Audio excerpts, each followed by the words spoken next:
It is about compounded interest. So compounded interest is very closely related to what we did last time. It is a fairly short lesson, but the formulas are going to be a little bit more complex than our last time's formulas.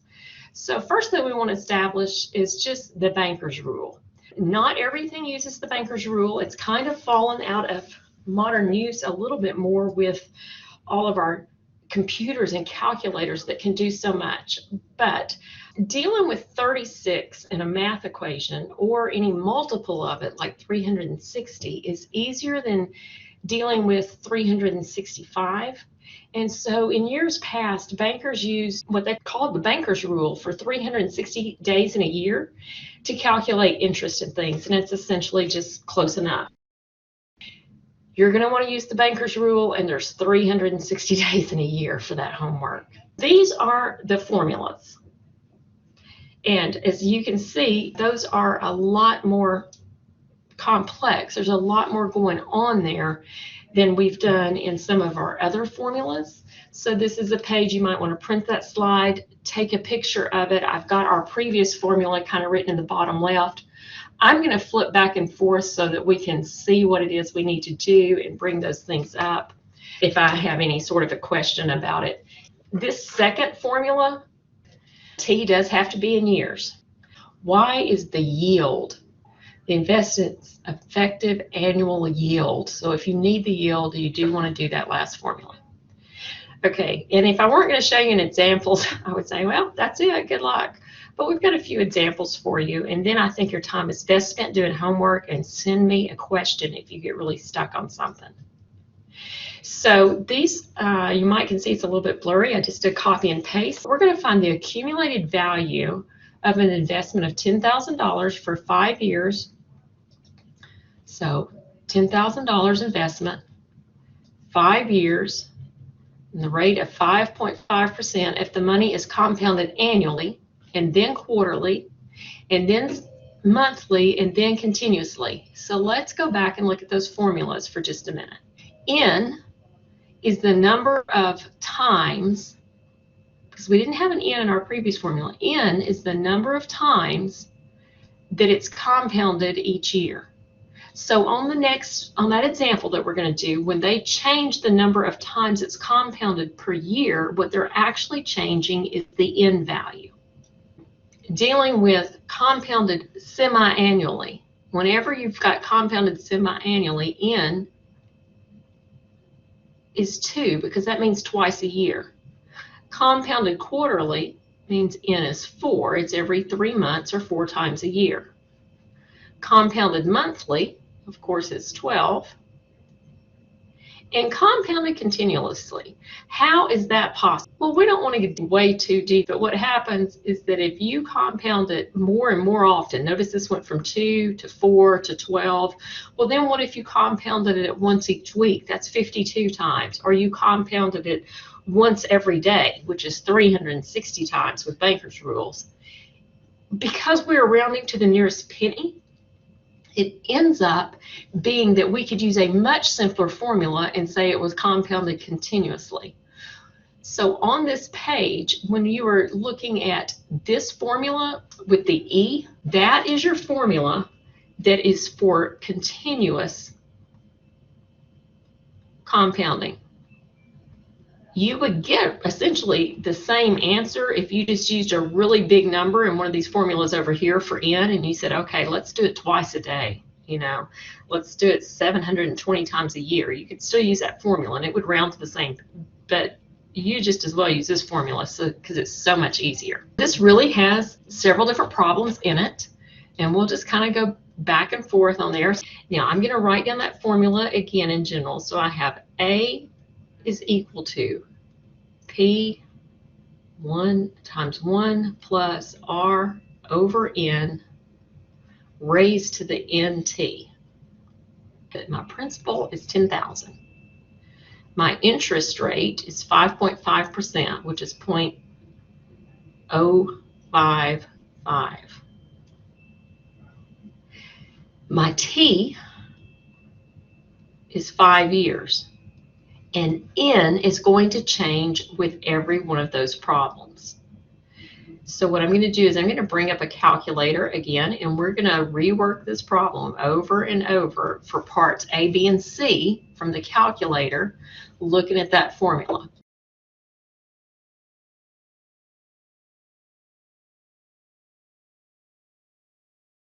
But I'm trying to find A, so I'm going to start with P, 10,000,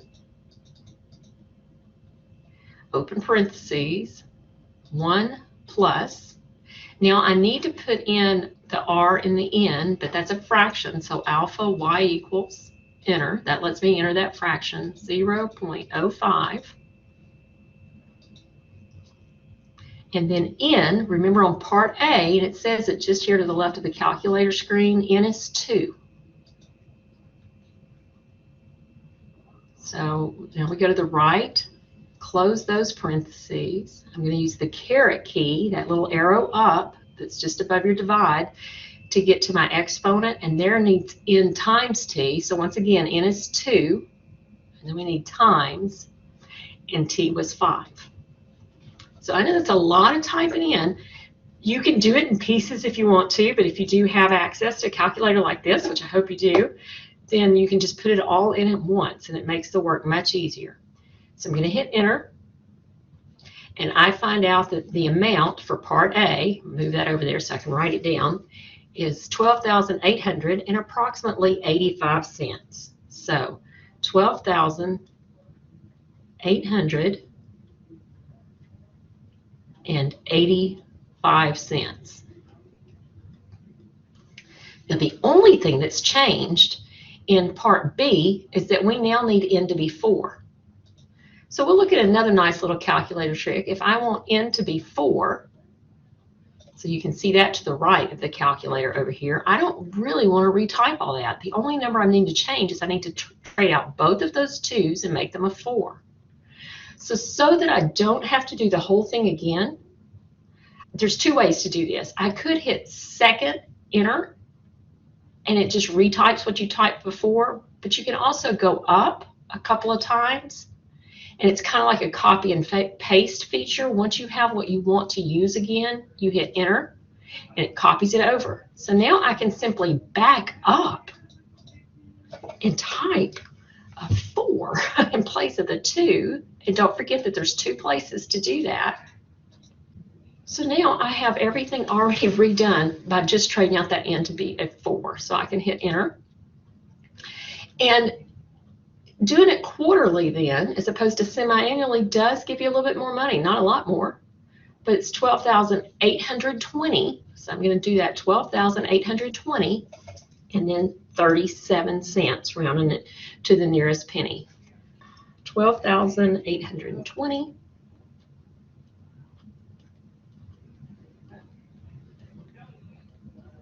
And approximately 37 cents, I believe it said. Let's double check that. Yeah. So now for part C, how many times are we supposed to compound it for part C? Well, now we're going to go up to 12 times a year. So I need to do the same thing, but I need to put a 12 instead of my 4. So again, last time I just hit up to copy and paste, but I'm going to show you this time I can hit second enter, and it just kind of redid the last thing I typed. So now I can back up, and I want to change both of the 4's into 12's.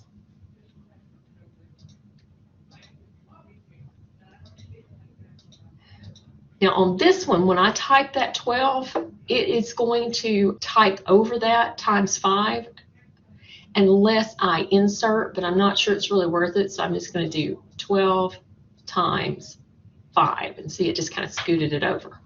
If I had hit second delete, I could have scooted it. But at any rate, so I've got the same thing typed. And using that copy and paste feature saves you making a typo, and just typing in the wrong number, not putting in enough zeros. So I've got that there. But I am most disturbed. I do think I have a typo on the whole thing. This is where I wish we were in a live class and you guys could just talk to me. Look at that. It was supposed to be 5.5%. I have the wrong percentage there on every one of them. And if I were a perfectionist, I would not even give you this video. However, I'm a realist, and what I'm going to do is let you see that I make mistakes, and I'm going to go back and re-edit those. Okay, we'll see how much of a difference it makes.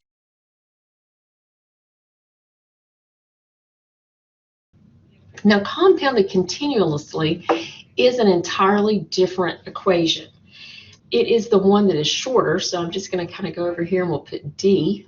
And you might not be familiar with it, but E is a number, and it is on your calculator. You have two places you can find E. One is down here with that e to the x, and the other one is up here above the divide key. But do notice that if you use the one that's in blue above the ln, e to the x is set up for you to put in an exponent automatically. So that's the one I'm going to use. So I've got A equals P times e to the RT. All right, calculator. So P is 10,000 times, that's P, times E second ln, then raised to the R 0.055, and then T, my number of years, was 5. So times 5. So there's my answer for continuous. And notice that continuous does not come, I mean, it is more, but it's not significantly more than when we did it every month. Okay, and it's a much simpler formula to follow. So 13,165, 13,165, and then 61 cents.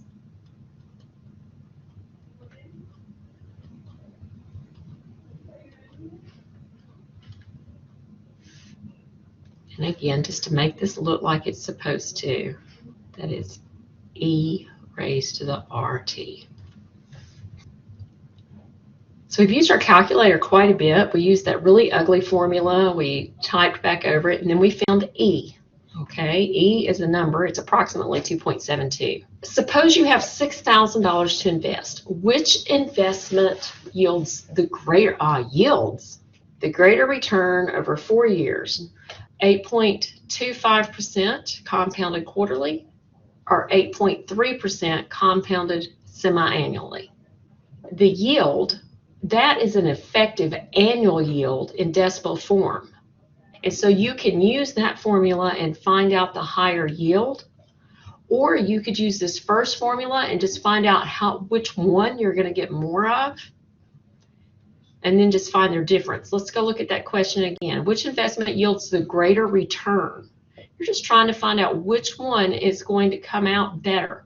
So you can use either one of those formulas you want to, but let's identify what we do have.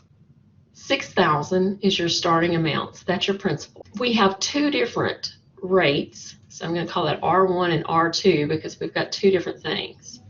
And semi-annually means that N is 2 times a year. When it did say over 4 years, so that is T is equal to 4.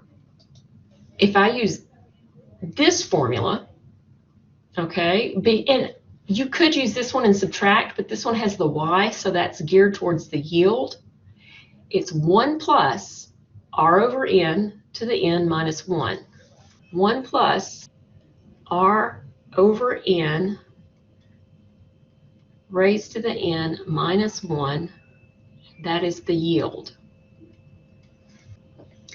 Okay, so I've got two different ways to do this because I've got two different R values that I'm going to put in. So first of all, when my R is 0.825%, then my yield will be what? Let's bring up the calculator and let's look at this. Parentheses, 1 plus fraction is alpha y equals enter. My first rate, 0.0825. You hit the right arrow key to get behind it all, raised to the 4th, and then a minus 1. Enter. This is a decimal, is a percentage. Again, that yield is a decimal, so this is yielding 8.5% interest. So let me go back to the screen and we will Write that down. It's 8.5% interest. Now, don't spend too much time asking yourself, why was the interest rate 8.25 and then it yields 8.5? That has to do with the fact that interest is gaining interest, okay? And so the effective rate for simple versus the other is a little bit different. Just, I always say, trust the math, trust the formula on there. I mean, you want to think about, does it make sense? But because interest is earning interest, the yield is slightly higher. Now, our second percentage rate is this 8.3%. So instead of 825 quarterly, I need to do 8.3% compounded semi-annually. So I've got to change that to 8.3, and I've got to change my n to 2. So again, since I just need to edit a couple numbers, I can retype it, and then I can go backwards and edit. So that's 8.3% interest becomes 0.083. And then, but now I'm only going to get it twice a year, so it goes right there. And you can see that that one comes out to the nearest tenth is 0.085%. Now, technically, the first one's higher, but it's just a matter of rounding. Maybe I need to take that out to more decimal places on here. So we'll say 8.51% if I rounded that a little bit further, whereas when I had R2, which was 0.083, then my second yield was 8.47.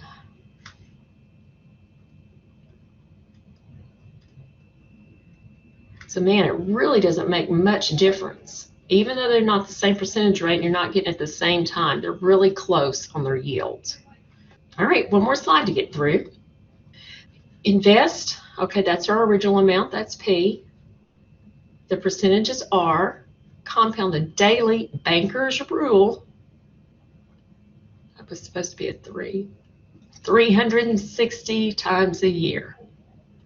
And what is the effective yield? So I've got my yield formula, round to the nearest hundredth of a percent. So that's going to be 2 places after the decimal. Of a percent, though, means you still have to move that decimal over. So let's get our calculator ready. Parentheses, 1 plus, then I want a fraction. Then I've got my percent. So let's look at that again. It was 5.4%, so that's going to be 0.054.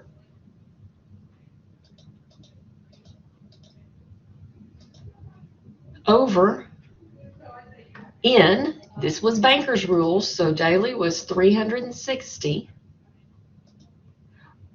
Close parentheses, raised to the N, so now I need to raise that to 360. And then after it all, minus 1. So this one, if I move the decimal 2 places, I get 5 point, and then I need to go to the nearest hundredth, so that's going to be 5.55 to the nearest hundredth, 2 places, and then round it off, so we get 5.55%. One last look at these. You might think, oh, well, you didn't use this formula. I didn't, but I could have. When we were trying to figure out how much money that you needed to set aside for something, you could put that in there, okay? So our formulas, this one is your future value. This one is how much money you need to put in. This one's continuous interest. And this is your yield, but your yield comes out as a percentage. So those are your finance formulas for this time, and that finishes up this section.